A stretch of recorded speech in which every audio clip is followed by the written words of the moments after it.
1997. Wall Street celebrates a record-breaking stock market. And tragically, the world loses Princess Diana and designer Gianni Versace. 1997 was also the year that saw an 80s revival. The aggressive shoulder pad returned with tough girl chic. But sheer fabrics softened the mood, and asymmetrical hems and shoulders prevailed. Prince dominated the runways of the world, so here's the best of 1997. In Milan, it was, as the fashion folks say, all about romance. From the gossamer fabrics on the runways to the undone glamour backstage, an extremely feminine mood pervaded the week in Italy's fashion capital. Really, Milan was romantic looks. While the Versace style is one of the hallmarks of Italian chic, this season, Gianni and Donatella Versace looked to London for the inspiration for his secondary collection, Istante.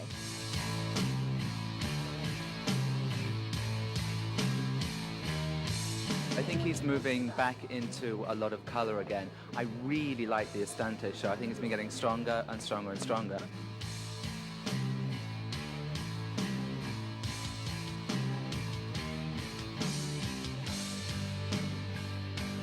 Istante was great, and it was actually one of the best shows in Milan this season.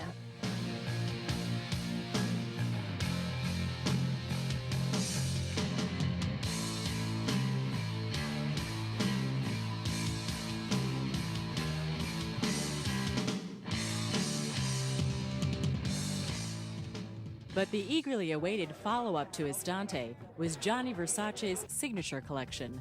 After seeing Istante earlier this week, what are you expecting to see from Versace?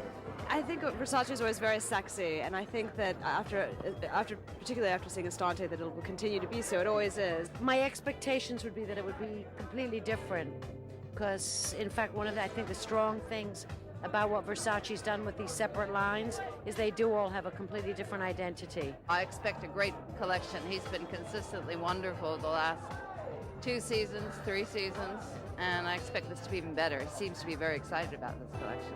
He has a wonderful time with color, so I'm sure it'll be very bright, very vivid, and there'll be probably a lot of coats. Not too many pants, but probably a lot of dresses. So I'm looking at a lot of chiffon. I hope I'm right.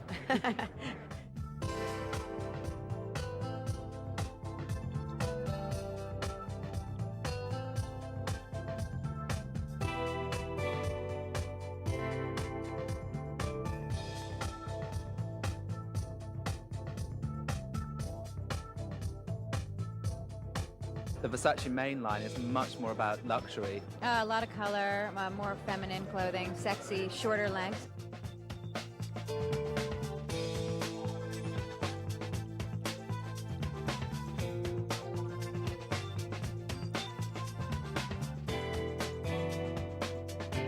Gianni is an intelligent designer, and he will obviously address his audience, and I think that the compelling businesswoman needs a suit, a jacket, a dress. She has to dress herself to other things other than transparency, lace, and showing her panties.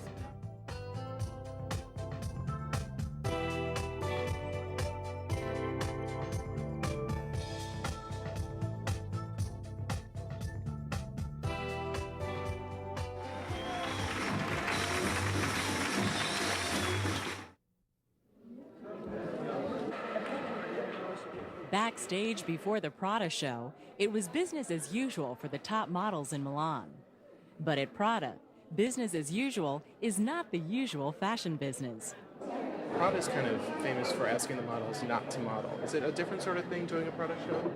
It's just meaning don't be aggressive, don't, you're not selling yourself, you're selling the clothes. It's very early. It's a lot mellower. It's quite easy to not model. In fact, it gets easier just to walk up and down just natural as possible. I feel more calm. It's very hard to think not to model because you are a model. You're still modeling, you're still doing your job, still selling the clothes, so I don't think it's just an attitude they want you to have. What I like of fashion, that should be real.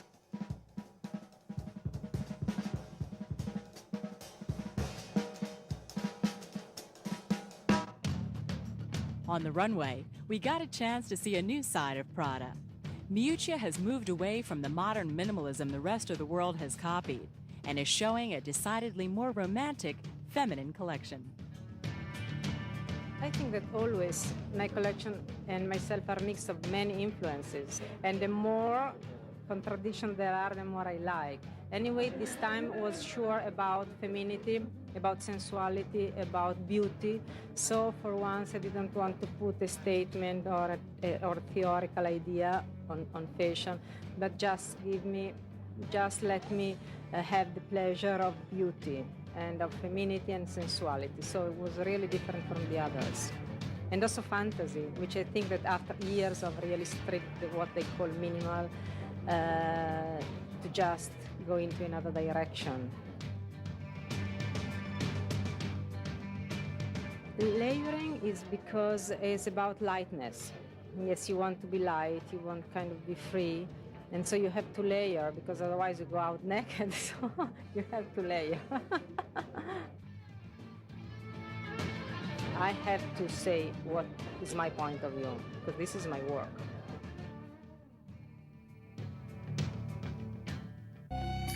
This season, Italy led the continuation of the international return to luxury that started in the spring-summer collections. Well, this is the land of luxury. I mean, you're in, Italy, where they have Gucci and Prada and these wonderful old houses. And what's basically happened is that young minds have come in and taken over these houses and made them very contemporary. I think if people are going to spend money on fashion, they want the label, the name, the Gucci handbag or the Prada shoe. They want really something that symbolizes quality to them. The cost of clothes is so high now that you do want to feel that there's an investment there as well as a fashion statement. There's a lot of very luxurious fabrics around, rich brocades, lots and lots of fur trims. Yes, it's fur, because in Europe the issues are not the same. In Europe they think that chicken farming is even crueler than mink farming. A lot of leathers, a lot of suedes, a lot of cashmeres. I think that with so many designers establishing very strong bridge lines and secondary lines, they want to make the designer collection a real statement of luxury.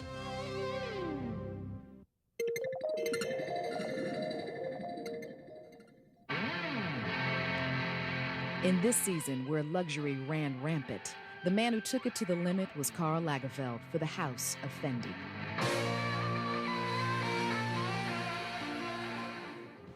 Taking the fur out of the traditional fur coat shapes. Yes, one has to. If not fur, it's horrible.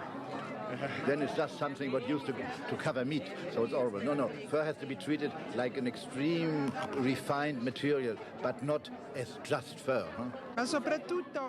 Above all, I hope that we have given the feeling of quality next to the skin.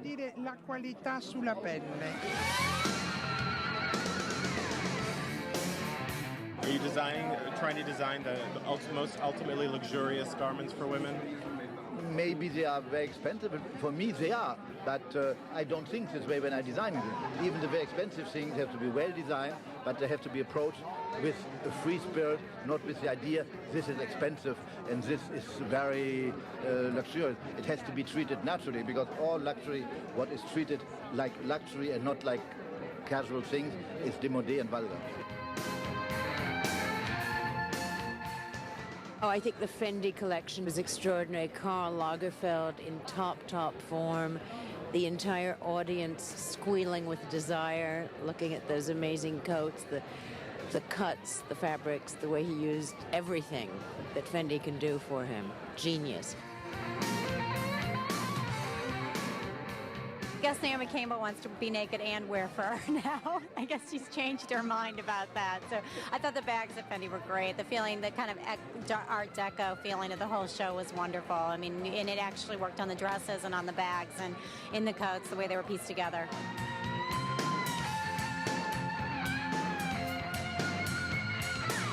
I thought it was tremendous. I mean, I really love what Karl does with Fendi, particularly in a winter collection when he really goes to town with the furs. I mean, his imagination is just tremendous, and I thought it was a really elegant, really well put together show. I think it's part of the game, but I don't want to pronounce it too much. It's up to the women to find that out themselves. I'm not giving advices of that kind because I propose people make their choice.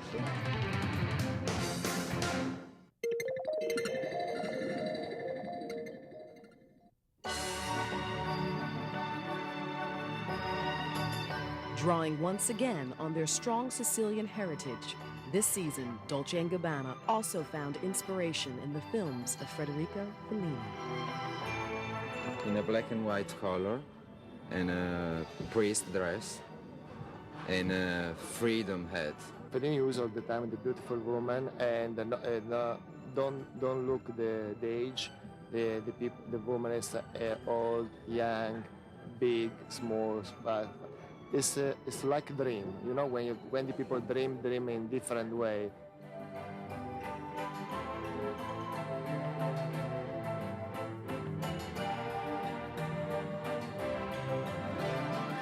For me, Stefan, it's very important. In this moment, one print, it's the leopard print, animal print. After the season, because I love the feather, I want to print the feather.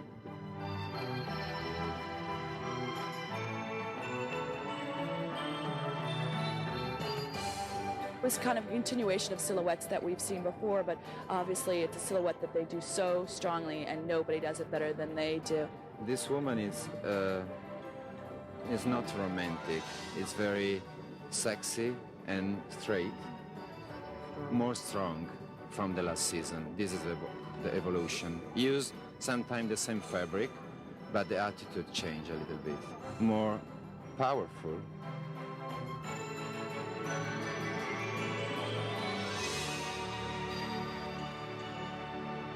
The great attitude mix of something that is sort of elaborate and very, very feminine, and then something that's more tailored and more sort of men's inspired. So it's sort of boy meets girl, major attitude.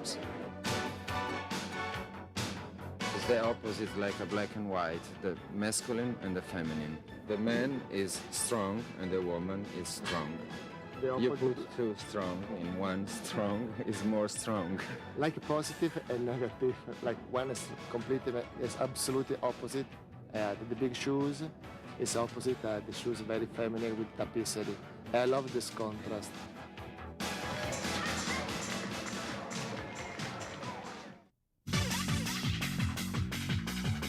It's time to come to London the way we go to Milan and Paris and New York.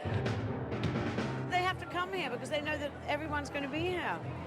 That's why it is the place to be. Great designers coming out of London, Catherine Hamnett, Paul Smith, just Alexander McQueen, John Galliano. Everybody's design team that's anything and the big, big money is full of English designers. London for me is about creativity.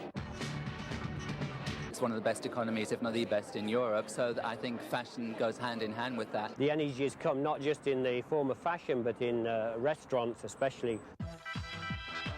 There are fantastic shops opening up everywhere. Go to the music industry, everything's buzzing here at the moment. We're a nation of extraordinary people, and I think we do come up with great things. And one of the greatest talents in London is designer Alexander McQueen. McQueen makes another great splash with this outstanding collection. Can you talk to me about the different sections that you had? I wanted to show everyone a broad range of McQueen, what he's capable of.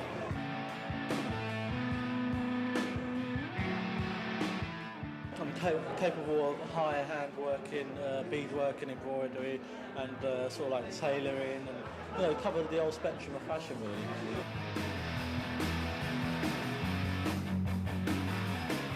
I was kind of amazed, and some very beautiful techniques and beautiful sort of silk hand embroideries, and it's sort of not what you expect from someone with such a sort of radical image.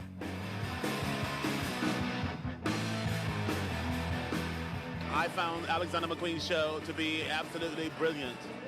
Totally original and unseen clothes. I've never seen clothes or a show like that ever.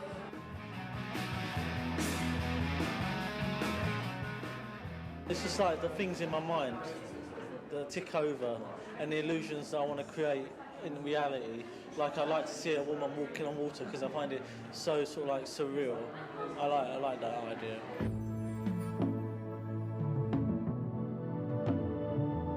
Alexander is a fashion thinker. It's not, if you look beyond the clothes, it's what his ideas are that are really important. Because, you know, it is people with ideas that move fashion forwards. In a way, it's because of Alexander that the whole fashion scene thing started happening again in London.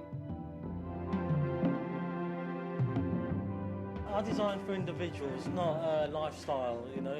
I'm not about lifestyle, I'm about individualism. You know, it's nothing about you buy a McQueen and you buy the bed linen and the perfume. It's not like that. You buy the attitude of McQueen, and the attitude's London. But the biggest news surrounding McQueen actually comes from Paris, where McQueen is scheduled to replace fellow Brit John Galliano at the house of Givenchy. I think if any of the rumors are true about him replacing Galliano, then this was the show that would do it.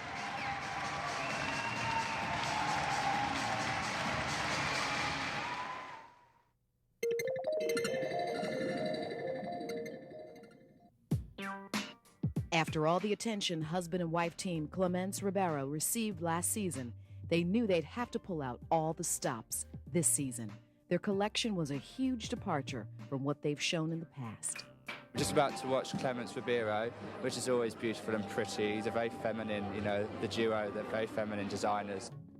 Abandoning the sexy grandma look of seasons past, a more polished woman emerged for fall. We had lots of fun, you know, with the frumpy business, and it just feels so right now to go back to glamour.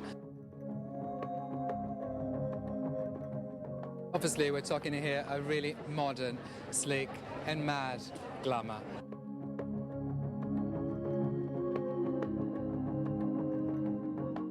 This is the first time I've ever done Clements Ribeiro, and it's beautiful clothes. Just looking at the stuff on the racks is really pretty.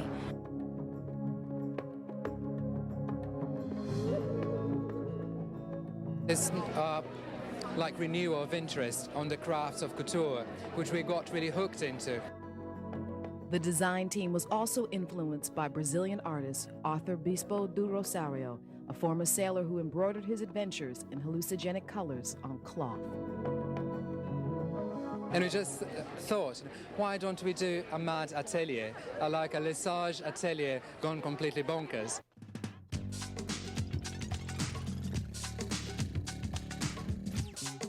Loved it.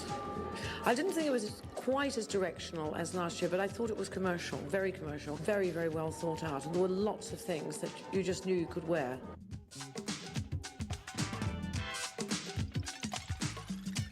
I like the shoes. The shoes are great. Manolo Blahnik. They came to me and they said, think about Victorian men things, think about sexy things.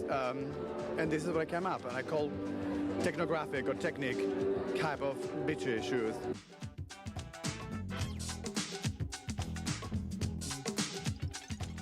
There's so much going on with the collection of beautiful, beautiful clothes. We thought we'd go really clean, but with this majorly pink cheek, so they look really rosy and gorgeous and fresh.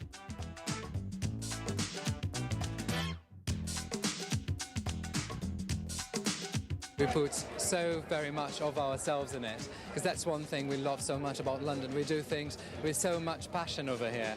Fashion is not just business, it's something we do with the whole of our heart.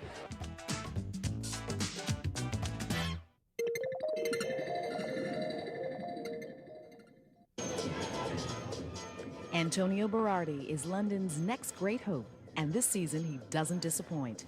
Creating a show that was hotter than hell, Berardi even captured the attention of the elusive artist formerly known as Prince. I think he proved his true worth as a designer. The collection was just full of ideas.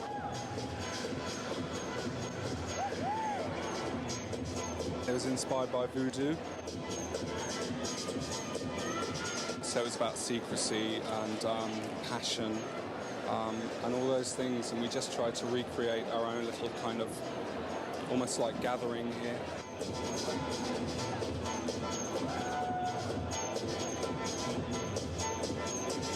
The inspiration was actually this wild woman. You know, she was she's not mad, but she's possessed. It was like divas from hell. Everybody was putting more and more and more of themselves. I love it. I love the energy. It's really strong. I've really been wanting to do his show for a long time, so I was happy to do it, and it was in like the most beautiful place, and it was gorgeous. With a little more cash flowing his way this season, Berardi was able to really flex his creative muscle. I've got an Italian manufacturer now, and it was basically because I could do things that I'd never been able to do before in England, like leather. So we just tried things out.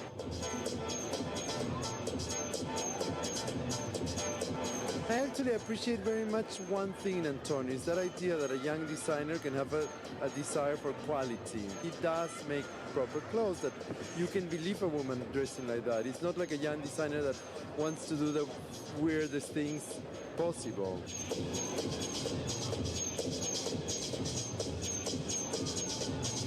Woman is always first and foremost, you know, and it's just kind of accentuating what's already there, really. You lusted after the clothes. His vision is fantastic. He has an enormous vision. You ain't seen nothing yet.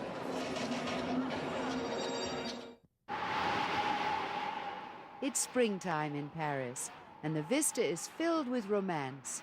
But you should expect some drastic differences in opinion among the fashion community. To see what we mean, come to the shows. After a reign of 8 years at the House of Dior, Gianfranco Ferre bid adieu. With this, his last collection for the house, Ferre delivered a beautiful goodbye. I am 52 years. I have to look clearly to my future. If I would go again on this contract, I had to think about later. It will be too late. I like adventure, I like to feel young, and that's important.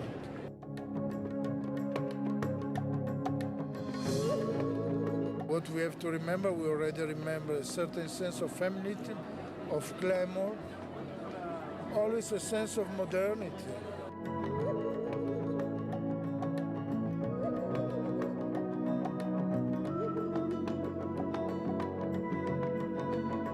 You can be anyone you want, but you have to be in the Dior spirit. Something from the nautical team to the navy blue, to the masculine, the feminine, the lingerie, everything. It's the tender colors.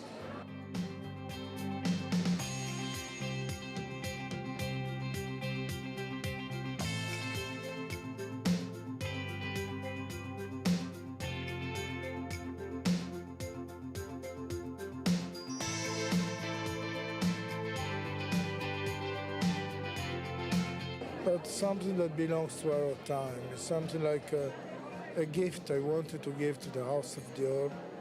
Clean, just a signature of simple things that they belong to our time, to our modernity, without forgetting why you go to buy something Dior.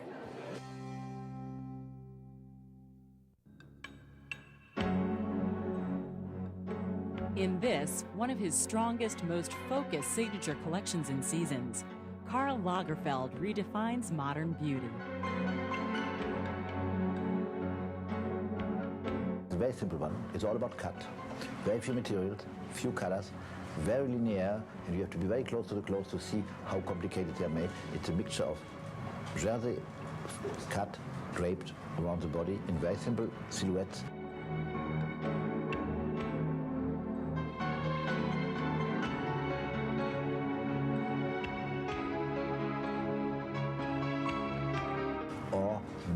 With a lace inspiration, transparencies, and leather, a little crocodile jacket and fake crocodile over transparent knit lace dress.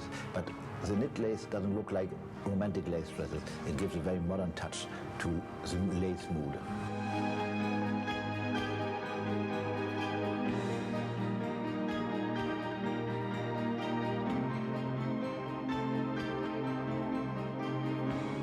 It's a kind of nearly invisible, I wouldn't say intellectual jewelry, but it's more a shape, a form, like a little thing you do with a pencil in the air. It's totally weightless.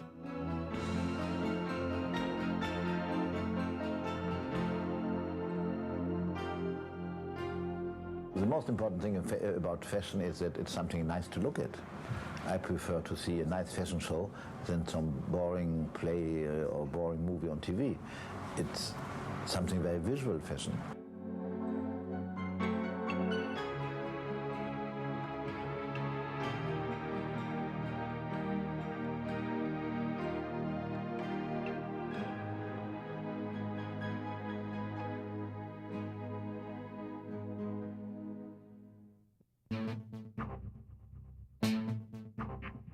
He's back. It's great. It's great. It's Gaultier in its purest, which I think is really good. Old Blue Eyes is back. Jean-Paul Gaultier, that is, with a collection full of his signature irreverence and fun.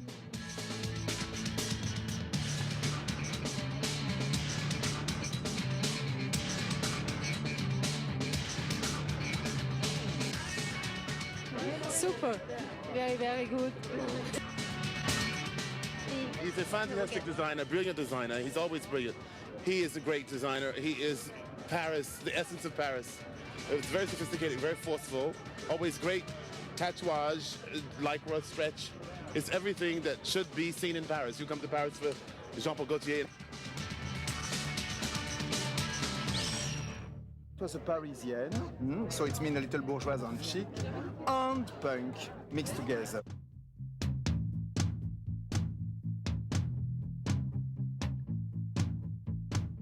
When you look at the clothes on the hangers, you can see that they are very, in reality, traditional and nothing different from what I do usually.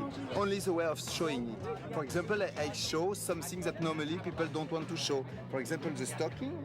I make it higher than normally. Normally, the woman try to hide it under the skirt. So I try to show it because it's beautiful and it can be nice, and it make the waist smaller. So it was nice, and it was making another color. What did you think of the snow? Tá muito gostoso. I thought it was just sensational. We loved it. I love the jumpsuits, sailor outfits.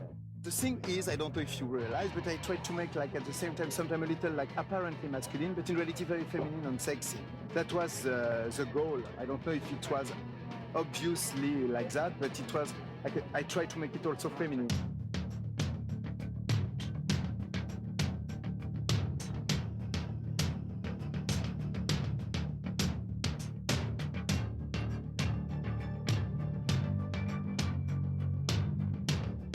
The inspiration was les trompe-l'œil. What is les trompe-l'œil? It's something that first, when you see it, you think it's something, and in reality, it's something else. For example, you have imagine I have that, denim, I have that on that tie, and in reality, it's one piece. Everything is attached.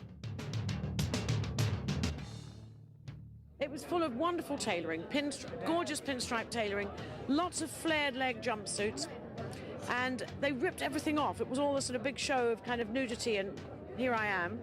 And so they walk down the catwalk coming towards you absolutely normal in an amazing jumpsuit. Then they turn around and rip at the neck and tear the whole thing off. And the jumpsuits would be absolutely backless. It was really very entertaining.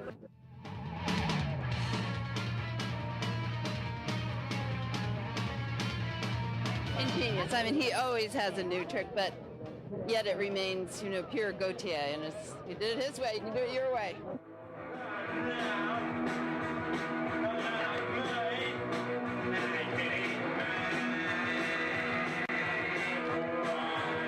Even the bride was backless, and she turned around and exposed her fishnet tights, and she had her bouquet pinned to the top of her back cleavage, I think we should say, to be kind of nice and clean.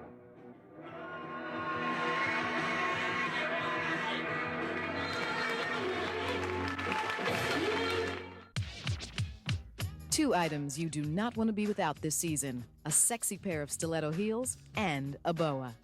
They are sure to give any wardrobe maximum savoir-faire. Shoes are definitely high-rise this season, including knee-high boots and booties, all spiked hot to trot. But the must-have accessory, easier to sashay in, is a fuzzy muffler or stole, whether in curly lamb, feathers, or fox.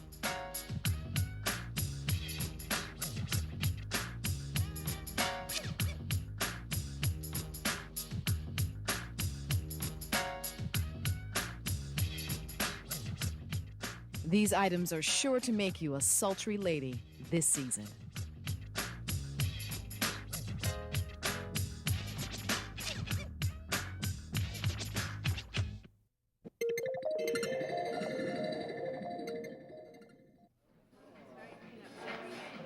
The debut ready-to-wear collection of British designer John Galliano for Christian Dior was a nostalgic celebration of over-the-top glamour girls.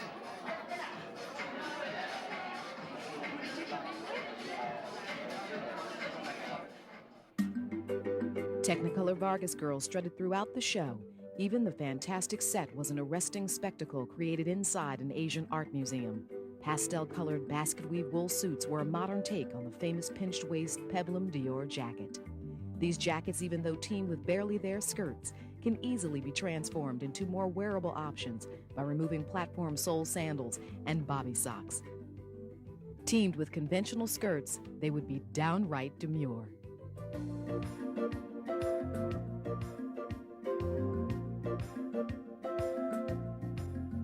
Working in an Asian mode, Galliano gives nod to China in the 30s with an added touch of Hollywood's Susie Wong and Shanghai Lil.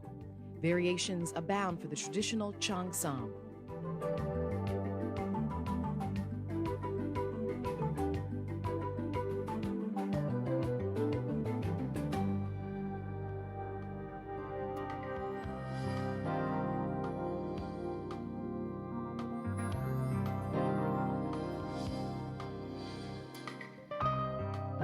But John still delivers his sensuous bias-cut evening dresses, even high slits and generous trains. Galliano is doing for Dior what he has always done, romantic clothes that reference the past with a modern sensuality. And while much of the fashion press asked where the customers' clothes were, especially outerwear in this, a winter collection, all in all, Galliano delivered a rich banquet of details, more couture-like than ready-to-wear. Did you try to get in? Yes, we've been here since about 4 o'clock trying to get in. Oh my God. And you know Alexander, obviously. Yeah, oh, of course, yeah. What is it that you like about him? Just his tailoring and the use of fabrics. I think it's wonderful. He just makes really sexy clothes, I think. It's got a feel for how it should look, I think. After a controversial, not for the shy debut couture collection, 27-year-old Londoner Alexander McQueen delivered his first ready-to-wear collection for Givenchy. Full of restraint, it was still lean, mean, and sexy.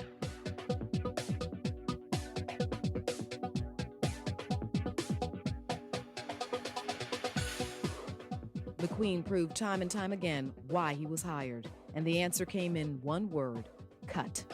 The McQueen suit was the heart of the collection, built Savile Row style from the shoulders.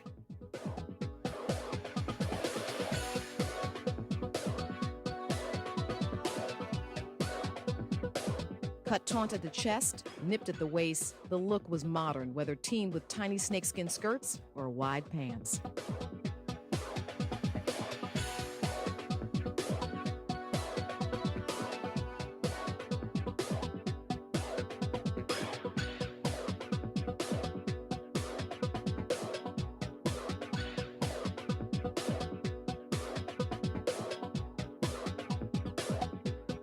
The addition of spiked heel boots made for a sexy, powerful woman.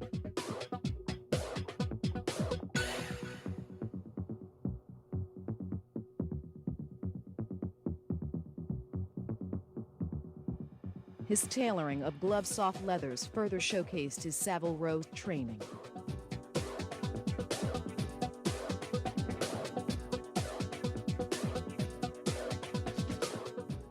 But McQueen loves brash sexiness with a dominatrix touch. Yet he serves his two mistresses adeptly, the lady and the tramp.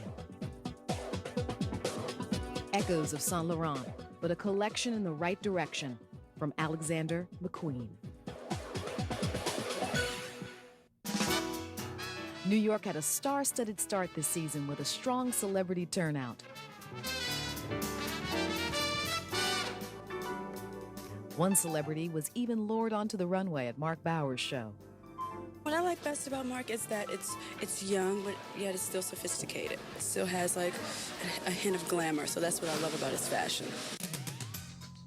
In the string of New York firsts, menswear designer John Bartlett debuted his women's collection.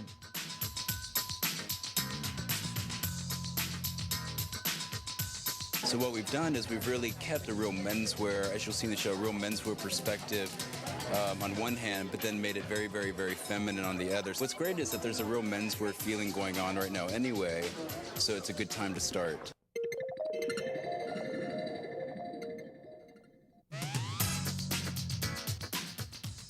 No one took it to the edge, the hard edge, like Michael Kors. The bitch is definitely back. My customer is an adult, sexy, powerful, affluent woman, and she wants to look all of those things.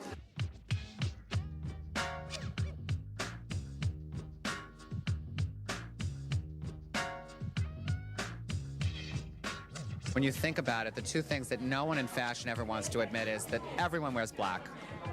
That's what the customer wears, it's what we all wear. Black is about strength, and structure is the same thing. We never stopped selling fabulous suits.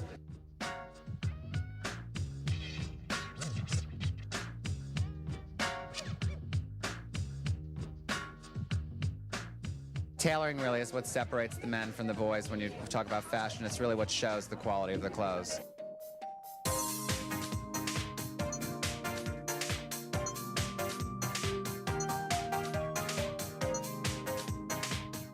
The 80s was really, so in your face. I think this is really more about quality. And the luxury is really more of a personal luxury. It's how the leather feels. It's how the cashmere feels on your body. It's relaxed. It's all about things that are relaxed now.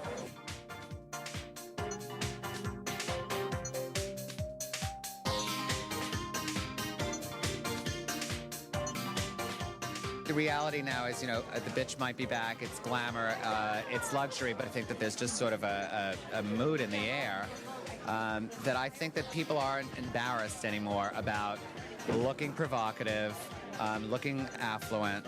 It is sexy. I think it's modern 90s sexy because it's cleaner and it's got a little bit more bite to it.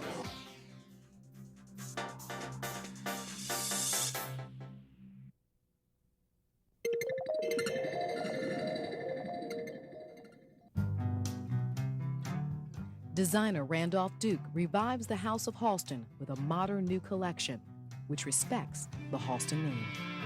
I felt the synergy of going after this job, and I did campaign for it because there was a synergy in my youth. When I decided to become a fashion designer, Halston was at his peak. It was, before he became a metaphor, Halston-esque wasn't used, or the Halston look hadn't been established yet. But I loved what he did, and I thought there was something very modern about it. And my aesthetic emerged after I graduated and worked through my career as similar aesthetically.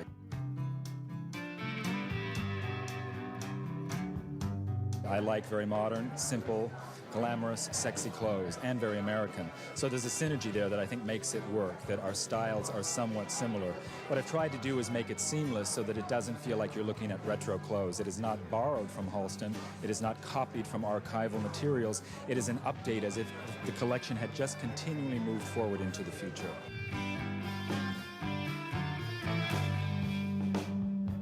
Tonight we're showing the signature collection, which is the high-end evening wear collection, really the designer line, but all evening.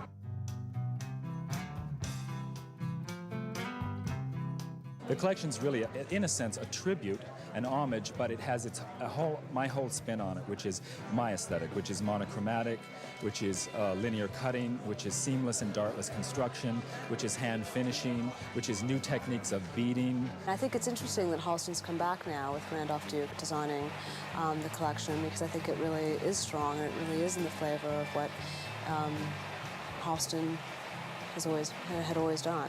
Lots of jersey, but different kinds of jersey. Modern jerseys, stretch jerseys, double-faced jerseys, matte and satin back jerseys. So it's what technology does to fabrics that allows us to go forward and create new things. So it's not the same jersey of the 70s when he created it. It's a new jersey. I think that it will continue to be strong and yet in the spirit of Halston. The comparison thing that everybody keeps talking to me about is inevitable, but I kind of ignore it. I just have to ignore it because I have to do what I feel is right in the end. Now see how the American designers speak body language. For New York, it was really skinny and narrow. Body-conscious looks. Stretchy tube dresses. Stretchy tube skirts, skinny pants. It was all about the body. Strapless tops, asymmetrical tops.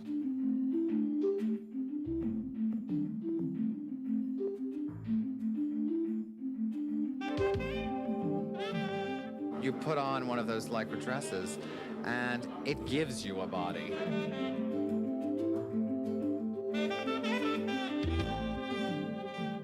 It's also a very sleek look, and so it elongates the body.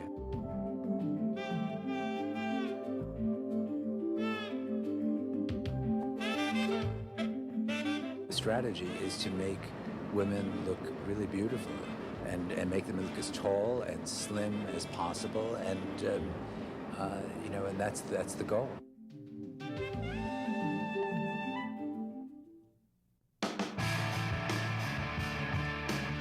In recent seasons, Marc Jacobs has avoided the cliche of the themed collection to concentrate on producing luxuriously simple American sportswear.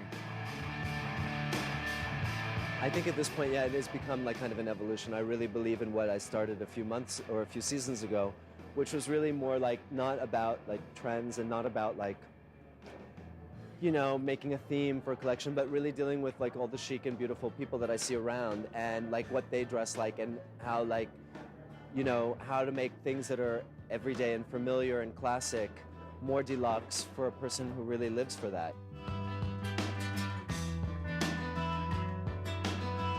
But it's more of an elevation of things that I see as opposed to like really trying to be in sync or really trying to do something that's like, the theme or the thing of the season. So once I got past that, I think it sort of evolved from spring to last fall to this spring.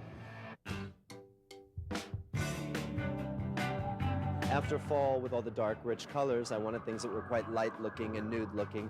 And then you looked at fabrics and you sort of felt like there's going to be so much chiffon and so much this.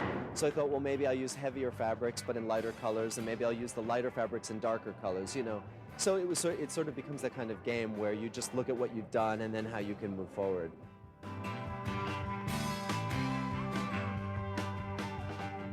While most designers cast their shows with fewer models and more outfit changes, Marc Jacobs prefers a one model, one outfit policy. It gets a point across and it tells a story. It also really lessens the stress level. I don't want it to become like one girl or one look 30 times. So as long as I can continue to find girls that I think are, right for this season, I keep putting them in and adding and adding. And this season basically started at the same size and grew. I never know if it's a success. I'm always very, very insecure because I wasn't insecure that whether I liked it or I didn't like it, but I'm insecure whether, success is measured, I guess, by different people in different ways. And at the point when we get to at the show, it's like I stop thinking about what I like and what I don't like, but what are the people who are important to me going to like, or are they not going to like it? Because the next 6 months of my life depends on what they felt about this collection.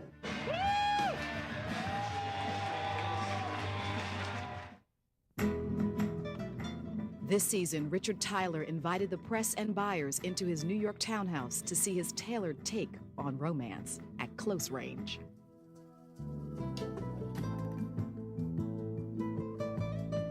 just really wanted people to see the quality this time, you know, really to come through.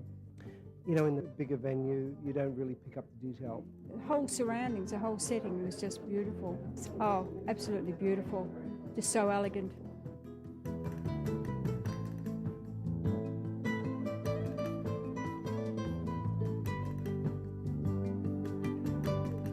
Oh, I've always had faith in him, and he was, from when he was a little small boy, he liked to sew because my mother sewed, so it is a surprise, but it's not. We're very proud of him. Well, he's always been a talented boy, but naturally we're very proud of him, and I don't suppose we expect him to be so successful.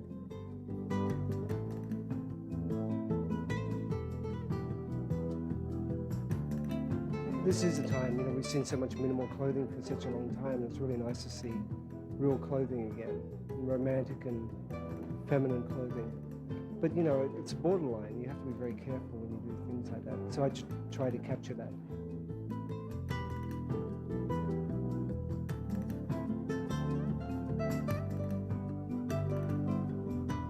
It's for a real woman. Yeah, somebody who really feels.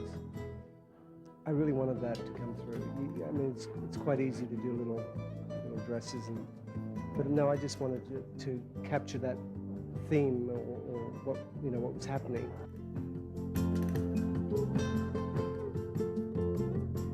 I really wanted to do tailoring, but in fabrics that no one could tailor, like, you know, take a chiffon or a georgette and tailor it. It's driving my staff crazy because, you know, they're saying, you're going to make a jacket out of this fabric? Are you crazy? And we just perfected it, and I have the best staff in the world, and it really worked. I thought they did a beautiful job. People don't really pay much attention to what is from behind, but no one really does all the seaming when they walk by and you turn your head. And then it's like, it's all the emphasis on what is going from behind. So that's what I tried to capture. I'm 50 now, so I feel a little romantic right now.